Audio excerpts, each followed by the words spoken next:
Hello focus, आज जिस opportunity के बारे में हम लोग आपस में बात करने वाले हैं, ये एक गवर्नमेंट अपॉर्चुनिटी नहीं है। ये एक कॉर्पोरेट मल्टीनेशनल कंपनी है जिसका नाम है JP Morgan Chase and company.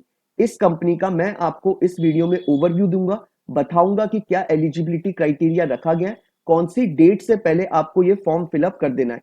सारी डिटेल्स देने से पहले मैं एक इंपॉर्टेंट इंफॉर्मेशन वीडियो की स्टार्टिंग में देना चाहता हूँ। जो भी बच्चा अभी लॉ स्टूडेंट है, लॉ ग्रेजुएट हो चुका है या फिर प्रैक्टिसिंग एडवोकेट है ऑल ओवर इंडिया के किसी भी कोर्ट में, या फिर कोई बच्चा कॉर्पोरेट लॉयर बनना चाहता है, अगर आप चाहते हैं इंडिया में कोई भी वैकेंसी, चाहे वो कॉर्पोरेट हो, चाहे वो इंटर्नशिप की वैकेंसी हो, चाहे वो जुडिशरी की वैकेंसी हो, चाहे वो कोई बैंक की वैकेंसी हो, यानी सेंट्रल और स्टेट गवर्नमेंट के द्वारा निकाली गई कोई भी वैकेंसी हो, चाहे वो आपके इंपैनलमेंट की वैकेंसी हो फॉर प्रैक्टिसिंग एडवोकेट्स के लिए, या फिर कोई कॉर्पोरेट अपॉर्चुनिटी निकली है जो कि एक वेल नोन ऑर्गेनाइजेशन में है, तो आपको इस चैनल पे उन सारी वैकेंसीज के रिगार्डिंग टाइमली अपडेट्स मिल जाएंगे, ताकि आप टाइमली ही उन सारे रिक्रूटमेंट प्रोसेसेस का पार्ट बन पाए और जल्दी से जल्दी एक अच्छी अपॉर्चुनिटी को ग्रैब कर पाए। अगर आप चाहते हैं ऑल ओवर इंडिया में कोई भी हमारे लीगल फर्टिनिटी के रिगार्डिंग वैकेंसी निकले और आपको वो टाइमली ही पता चल जाए, तो मैं चाहूंगा जिस भी कैंडिडेट ने इस चैनल को अभी सब्सक्राइब नहीं करा है वो इसको जरूर सब्सक्राइब कर ले, ताकि उसे सारी इंफॉर्मेशन टाइमली मिल जाए।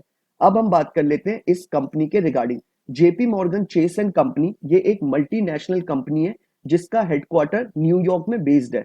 ये लार्जेस्ट बैंक है यूनाइटेड स्टेट्स का और वर्ल्ड लार्जेस्ट बैंक है बाय मार्केट कैपिटलाइजेशन, और ये डेटा पब्लिश करा गया था 2023 के रिपोर्ट्स के अकॉर्डिंग। तो आप समझ सकते हैं कितनी वेल नोन ऑर्गेनाइजेशन है, यूएस का सबसे बड़ा बैंक है और मार्केट कैपिटलाइजेशन के हिसाब से वर्ल्ड का सबसे बड़ा बैंक है। तो मैं चाहूंगा आप लोग, अगर आपका एलिजिबिलिटी क्राइटेरिया इस फॉर्म के साथ मैच करता है, तो आप इस फॉर्म को जरूर फिलअप करें और जल्दी से जल्दी इस अच्छी अपॉर्चुनिटी को ग्रैब कर लें। अब बात कर लेते हैं आपकी जॉब लोकेशन क्या होने वाली है। आपकी जॉब लोकेशन मुंबई की होने वाली है। Nirlon knowledge park western express highway Goregaon east Mumbai, ये आपकी जॉब लोकेशन होगी। आपको यहीं से ही काम करना पड़ेगा। अब आप अगर सिलेक्ट होंगे तो उसके हिसाब से ही कंपनी के साथ आप डिस्कस करेंगे कि ये हाइब्रिड आपका मॉडल है या फिर आपको रेगुलर बेसिस पे ऑफिस जाना पड़ेगा। तो ये सारे राउंड ऑफ इंटरव्यूज में चीजें क्लियर अप होंगी। एडवर्टाइजमेंट में आपको कोई भी मॉडल के बारे में नहीं बताया कि हाइब्रिड मॉडल है या फिर रेगुलर ऑफिस विजिट करना है या फिर आपका वर्क फ्रॉम होम होने वाला है। कुछ भी चीज नहीं मेंशन करी गई है, सिर्फ आपको बताया गया कि आपकी जॉब लोकेशन कौन सी होने वाली है। अब हम बात कर लेते हैं कि आपको कौन सी डेजिग्नेशन जेपी मॉर्गन ऑफर कर रहा है। आपको जो डेजिग्नेशन ऑफर करी जा रही है वो लीगल काउंसिल की करी जा रही है, और आप लीगल काउंसिल कौन सी टीम के मेंबर होंगे, वो होगी टीम सेंटर ऑफ एक्सीलेंस।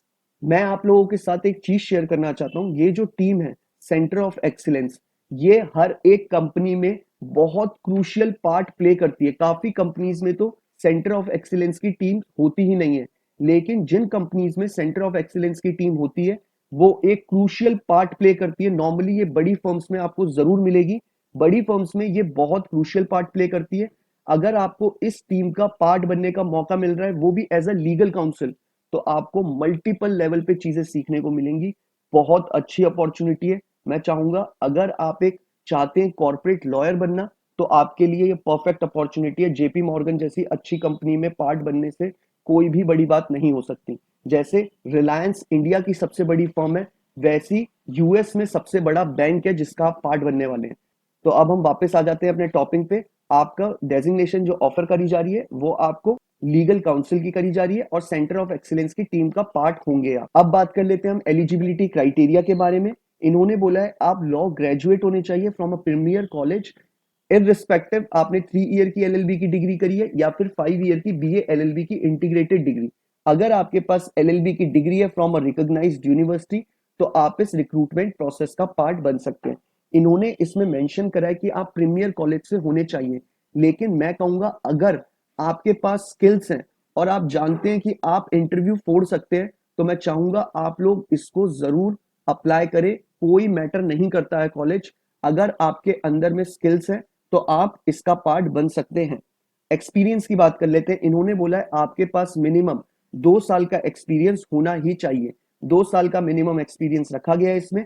अगर आपको एज अ प्रैक्टिसिंग एडवोकेट 2 साल कंप्लीट हो चुके हैं, क्योंकि 2 साल में आपको कोर्ट रूम्स में सारी चीजों की नॉलेज हो जाती है कि कोर्ट में कैसे अपेयर होते हैं, कैसे ड्राफ्ट्स बनते हैं, कैसे पिटीशंस लगती हैं, कैसे काउंटर एफिडेविट्स लगते हैं, आपको सारी चीज़ों की नॉलेज हो जाती है। तो अगर आपको 2 साल कंप्लीट हो चुके हैं एज़ अ प्रैक्टिसिंग एडवोकेट और आपके पास स्किल्स हैं, जैसे आपको स्ट्रॉन्ग ड्राफ्टिंग आती है, आपको नेगोशिएशन स्किल्स, इसमें एक क्रूशियल पार्ट बोला गया है कि आपको नेगोशिएशन करनी आनी चाहिए। आपकी नेगोशिएशन स्किल्स अच्छी हैं, लीगल एनालिटिक्स स्किल्स अच्छी हैं, तो आप इस रिक्रूटमेंट प्रोसेस का पार्ट बन सकते हैं। मैं एक बार सिंपल वर्ड्स में आपको फिर से बता देता हूँ, एलएलबी की डिग्री चाहिए आपको, साथ ही साथ आपको मिनिमम 2 साल का एक्सपीरियंस हो जाना चाहिए एज अ प्रैक्टिसिंग एडवोकेट और आपकी ड्राफ्टिंग स्किल्स अच्छी होनी चाहिए, नेगोशिएशन स्किल्स अच्छी होनी चाहिए और लीगल एनालिटिक्स स्किल्स अच्छी होनी चाहिए। अगर आप ये तीनों क्राइटेरिया में आपको लगता है कि आपका क्वालिफिकेशन मैच करता है, तो आप इस रिक्रूटमेंट प्रोसेस का पार्ट बन सकते हैं। अब बात कर लेते हैं इस फॉर्म को फिलअप करने की लास्ट डेट क्या रखी गई है। इस फॉर्म को फिलअप करने की लास्ट डेट रखी गई है 29 ऑफ सितंबर। बिफोर 29 ऑफ सितंबर आपको ये फॉर्म फिलअप कर लेना है, तभी आप इस रिक्रूटमेंट प्रोसेस का पार्ट बन पाएंगे। बहुत अच्छी ऑर्गेनाइजेशन है, जो भी बच्चे का लगता है उसको कि मैं इस क्वालिफिकेशन में फिट बैठता हूं, तो आप इसे जरूर अप्लाई करिएगा। इन केस अगर आपको फॉर्म फिलअप में किसी तरीके की कोई क्वेरी अराइज होती है, तो आप मुझे नीचे कमेंट बॉक्स में कमेंट ड्रॉप कर दीजिएगा। मैं पूरी कोशिश करूंगा आपको टाइमली रिप्लाई कर दूं।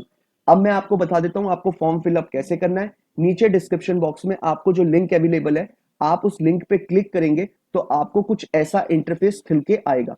इंटरफेस खुलने के बाद आप यहाँ पे अप्लाई नाउ के ऑप्शन पे क्लिक करेंगे। जैसे अभी आपके स्क्रीन पर ये पेज खुल गया है, जैसे मैं यहाँ पर अपनी ईमेल आईडी डाल देता हूँ। जैसे मेरी ईमेल आईडी है legalfurer@gmail.com। मैं इसमें एग्री पे क्लिक करूंगा, अपना ये चेक बॉक्स पे क्लिक करूंगा और मैं नेक्स्ट पे क्लिक करूंगा। नेक्स्ट पे क्लिक करने के बाद आपका कुछ ऐसा इंटरफेस खुल के आएगा। जब आप अपनी ईमेल आईडी डाल देंगे उसके बाद आप ऐसा कुछ इंटरफेस आएगा। आपको यहाँ पर अपनी लिंक्डइन प्रोफाइल से आप डायरेक्टली अप्लाई कर सकते हैं या फिर आप पूरी यहाँ पर अपनी डिटेल्स मेंशन करेंगे और उसके बाद आप यहाँ नेक्स्ट पे क्लिक करेंगे। आप सारा बड़ा सिंपल प्रोसेस है, आप आराम से फिलअप कर सकते हैं। इन केस अगर आपको फॉर्म फिलअप में किसी तरीके की कोई क्वेरी अराइज होती है, तो आप मुझे नीचे कमेंट बॉक्स में अपना कमेंट ड्रॉप कर दीजिएगा या फिर इंस्टाग्राम या फिर ट्विटर पे टेक्स्ट ड्रॉप कर दीजिएगा। जैसा कि आप इसमें देख सकते हैं, इसमें प्रिफर्ड लोकेशन भी पूछी गई है आपसे कि आप कौन सी लोकेशन प्रिफर करेंगे। जैसे आप इसमें 3 लोकेशन प्रिफर कर सकते हैं, तो आप आराम से फॉर्म फिलअप कर दीजिएगा। ऐसा ही आप इजीली ये फॉर्म फिलअप कर सकते हैं। बाकी अगर आपको ऐसी ही टाइमली सारी रिक्रूटमेंट प्रोसेसेस का अपडेट्स चाहिए, तो आप इस चैनल को सब्सक्राइब जरूर कर लीजिएगा। वीडियो पसंद आया हो तो लाइक शेयर भी जरूर करिएगा। Thank you so much.